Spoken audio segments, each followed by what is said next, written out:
السلام علیکم۔ بزم حرف و حکمت فار یو میں ایک بار پھر آپ سب کو خوش آمدید۔ انٹرمیڈیٹ سال اول سوال نمبر 1 حصہ معروضی میں سے ادبی اصطلاحات میں علم بیان کے موضوع پر لیکچرز ریکارڈ کیے جا رہے ہیں۔ اس سے پہلے ہم تشبیہ اور استعارہ کا مکمل مفہوم پڑھ چکے اور اقسام۔ آج مجاز مرسل اور کنایہ کا مفہوم، بنیادی اقسام، بلاغتی اہمیت اور شعری و نثری مثالوں کا جامع اور تفصیلی جائزہ پیش کیا جائے گا۔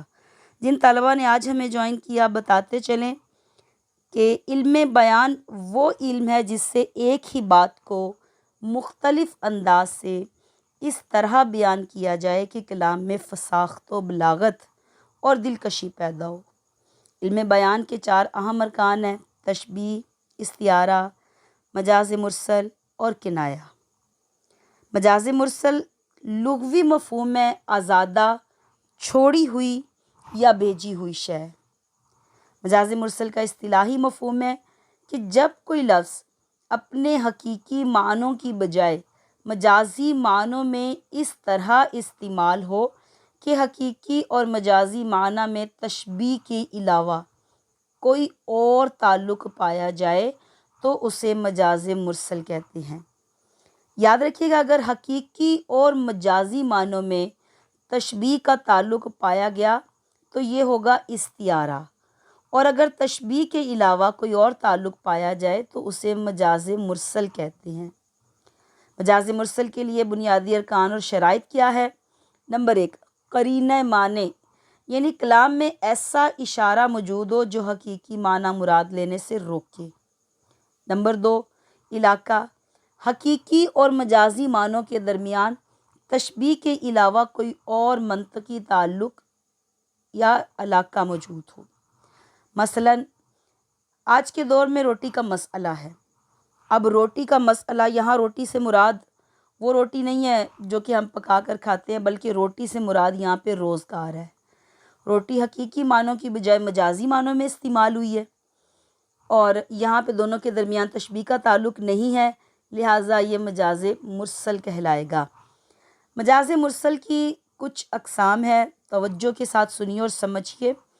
پہلی بات، جز بول کر کل مراد لینا، یعنی کلام میں کسی چیز کا ایک حصہ بولا جائے لیکن اس سے پوری چیز مراد ہو۔ مثلا میں نے الحمد پڑھ لی ہے۔ اب یہاں پہ الحمد ایک جز بولا اور مراد کیا ہے؟ کل، یعنی میں نے الحمد پڑھ لی ہے، مراد ہے میں نے مکمل سورہ فاتحہ پڑھ لی ہے جو کہ الحمد سے لے کر آخر تک ہے۔ اب تو یہ جز بول کر کل مراد لینا۔ میر تقی میر کا ایک مشہور زمانہ شعر ہے جس میں وہ فرماتے ہیں: جس سر کو غرور آج ہے یا تاجوری کا، کل اس پہ یہی شور ہے پھر نوحہ گری کا۔ یہاں پہ لفظ استعمال ہوا سر۔ جس سر سے مراد حقیقی معنوں میں تو انسان کا ہیڈ ہوتا ہے، سر ہوتا ہے، یعنی جس سر کو آج اس دنیا میں اپنے تاج کے اوپر، اپنی بادشاہت کے اوپر غرور ہے، ایک وقت آئے گا کل اس کے اوپر جب وہ دنیا سے چلا جائے گا تو لوگ اس کے اوپر نوحہ کر رہے ہوں گے۔ اب یہاں پہ جز بولا ہے، سر بولا ہے۔ سر سے مراد یہاں پہ صرف ہیڈ نہیں ہے، بلکہ سر سے مراد یہاں پہ انسان ہے۔ تو مطلب یہ ہوا جس انسان کو آج اس دنیا میں اپنے تخت و تاج پہ، اپنی بادشاہت پہ، اپنے عہدے پر غرور ہے، ایک وقت آئے گا کہ لوگ اس کے اوپر نوحہ کریں گے۔ دوسری مثال ہے کل بول کر جز مراد لینا۔ بعض اوقات پوری شے یا کل کا لفظ بول کر اس کا صرف ایک حصہ یا جز مراد لیا جاتا ہے۔ مثلا میں بازار سے سودا لایا۔ اگر بات کی جائے میں بازار سے سودا لایا، اب بازار جو ہے نا یہ کل ہے، اور جو دکان ہے وہ اس کا جز ہے۔ جب ہم کہیں گے نا کہ میں بازار سے خرید کر لایا تو ہم نے کل لفظ بولا، لیکن مراد یہ کہ ہم نے پورے بازار سے تو وہ شے نہیں نہ خریدی، بلکہ ہم نے کسی ایک شاپ یا دکان سے وہ چیز پرچیز کی تھی، خریدی تھی۔ تو بعض اوقات کل بول کر جز مراد لی جاتی ہے، جیسے مرزا غالب کا شعر ہے: اور بازار سے لے آئے اگر ٹوٹ گیا، ساغر جم سے میرا جام سفال اچھا ہے۔ اب یہاں پہ بازار کا لفظ کل بول کر جز مراد لیا ہے، مطلب اور کسی بازار کی دکان سے لے آئیں۔ نمبر 3، سبب بول کر مسبب مراد لینا۔ سبب، وجہ، کسی کام کا سبب، وجہ یا ذریعہ بول کر اس کا نتیجہ مراد لیا جائے، نتیجہ کہتے ہیں مسبب۔ بعض اوقات کسی چیز کا مقصد یا ذریعہ بول کر اصل میں اس کا نتیجہ مراد لیا جائے، جیسے آج بادل خوب برسا۔ اب بادل اصل میں سبب ہے، بارش کے برسنے کا سبب ہے، ٹھیک ہے، لیکن یہاں پہ بادل برسا اور برسات یا پانی جو ہے نا وہ اس کا نتیجہ ہے، لیکن یہاں پہ انہوں نے بادل کا لفظ استعمال کیا، سبب بولا ہے، اصل میں مراد ہے اس کے مسبب، یعنی بادل نہیں برستے بلکہ بارش ہوتی ہے۔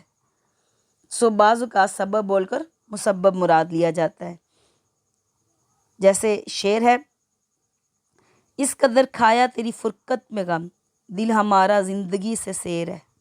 اب یہاں پہ سیر مطلب بیزاری کے معنوں میں ہے، سبب سیری ہے اور مسبب بیزاری ہے، تو بعض اوقات سبب بول کر مسبب مراد لیا جائے۔ اور نمبر 4، بعض اوقات مسبب بول کر سبب مراد لیا جائے۔ مسبب یعنی نتیجہ کو جو ہے اس کو بولا جائے، لیکن اس کا بنیادی جو اس کا مطلب اصل مفہوم جو ہے وہ بنیادی سبب مراد لیا جائے، جیسے چولہے میں آگ جل رہی ہے، حالانکہ آگ نتیجہ ہے، آگ جو ہے وہ مسبب ہے، نتیجہ ہے۔ سبب کیا ہے؟ ایندھن، لکڑی، تیل، آئل وغیرہ، ٹھیک ہے۔ تو جب ہم کہیں گے کہ چولہے میں آگ جل رہی ہے تو آگ تو اصل میں مسبب ہے، ہم نے مسبب کا لفظ بولا، حالانکہ جلنے والی شے لکڑی ہے، تیل ہے یا گیس ہے، تو مراد یہ ہوا کہ مسبب بولا جائے تو بعض اوقات اس سے مراد سبب لی جاتی ہوتی ہے۔ اور نمبر 5، ظرف بول کر مظروف مراد لینا۔ ظرف کہتے ہیں برتن کو یا جگہ کو، تو بعض اوقات برتن یا ظرف کا نام لیا جاتا ہے لیکن اس کے اندر کی شے، مظروف جو اس کے اندر ہوتا ہے وہ بعض اوقات مراد ہوتا ہے۔ مثلا نہر جاری ہے، نہر یعنی جگہ بول کر پانی مراد لیا گیا، نہر جاری ہے، نہر تو اس پانی کی وہ ندی کا نام ہے جو بہہ رہی ہے، جب ہم کہتے ہیں نہر جاری ہے تو مطلب یہ ہے کہ پانی جو ہے وہ جاری ہے۔ یہ جیسے شاعر کہتا ہے، خون آنکھوں سے نکلتا ہی رہا، دل کا فوارہ اچھلتا ہی رہا۔ اب اس شعر میں فوارہ اچھلتا ہے، حالانکہ فوارہ جو ہے نا یہ ظرف ہے، اس کے اندر جو پانی ہے وہ مظروف ہے۔ اب یہاں پہ فوارہ اچھلا نہیں بلکہ اس کے اندر سے پانی اچھلا ہے، تو بعض اوقات ظرف بول کر مظروف مراد لیا جاتا ہے۔ نمبر 6، بعض اوقات مظروف بول کر ظرف مراد لیا جاتا ہے، مظروف یعنی اندر رکھی ہوئی چیز بول کر ظرف مراد لیا جاتا ہے، یعنی باہر والی چیز کو، جگہ کو مراد لیا جاتا ہے۔ مثلا سالن کو ڈھانپ دو، اب سالن بول کر سالن کا برتن مراد ہے، سالن برتن کے اندر رکھی ہوئی شے، ہم کہتے ہیں نا یہ سالن ڈھانپ دو، حالانکہ ہم وہ پلیٹ کے اندر ہے یا دیگچی کے اندر ہے، ہم یہ نہیں کہتے کہ دیگچی ڈھانپ دو یا پلیٹ ڈھانپ دو، ہم کہتے ہیں سالن ڈھانپ دو، یعنی مظروف بول کر ظرف مراد لیا جائے۔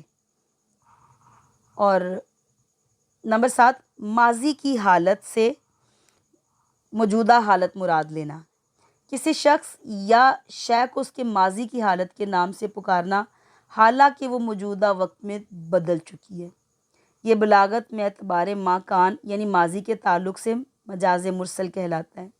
مثلا انسان مشت خاک ہے، یعنی انسان کو اس کی اصل یعنی مٹی سے تعبیر کیا گیا ہے، یعنی ماضی کا کوئی قصہ، ماضی کی کوئی بات جو ہے نا وہ بولی جائے۔ ماضی انسان مشت خاک سے ہے، یعنی وہ مٹھی بھر مٹی جس سے اللہ تعالیٰ نے حضرت آدم کو تخلیق کیا، ہم نے ماضی کی حالت کو موجودہ حالت جو ہے اس پہ اس کو کیا۔ یا جیسے کہتے ہیں کہ آتی ہے صدائے جرس سے ناکائے لیلا، صدحیف کے مجنوں کا قدم اٹھ نہیں سکتا۔